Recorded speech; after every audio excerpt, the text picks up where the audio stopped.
Attendees today continue to hear experts speak on issues ranging from reducing errors in the laboratory and critical policy issues in pathology to tropical disease case studies.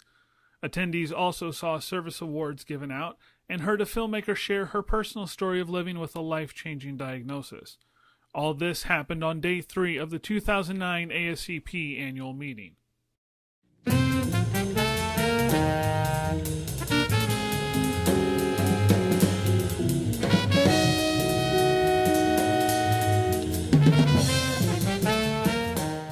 Today, the Fellow Council met with attendees in an open question forum to talk about how healthcare reform affected pathologists and laboratory testing, laboratory medicine education issues, and the power of collective advocacy.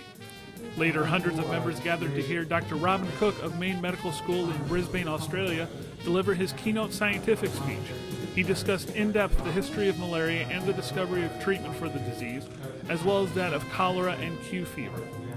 Also in this session, the Ward Burdick Award for Distinguished Service was presented to Dr. Jay McDonald, and the H.P. Smith Distinguished Pathology Educator Award was presented to Dr. Richard McDemay. Corporate sponsor exhibitors were also on hand to talk about the products and services they were sharing with attendees. Sure.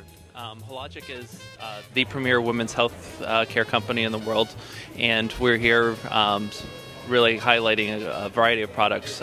We make the test for cervical cancer called the ThinPrep Pap test. It's been the widely established standard since 1996. We are exhibiting at the ASCP show this year, and we are highlighting our digital pathology systems that allow you to scan your glass slides and share them over the internet for secondary consultations.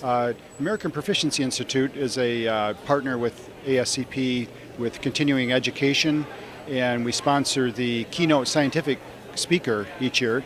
We're happy to be part of that sponsorship and plan to continue that in the years ahead.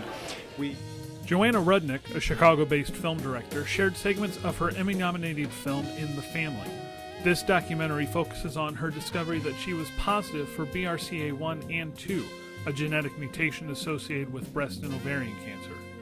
The film also highlights her opposition to gene patents, a stance shared by ASCP, which joined the ACLU earlier this year in a lawsuit against Myriad Genetics and the U.S. Patent Office. The 2009 annual meeting continues tomorrow with the Arthur Purdy Stout Address, a research symposium competition, and much more. Please join us tomorrow for more highlights.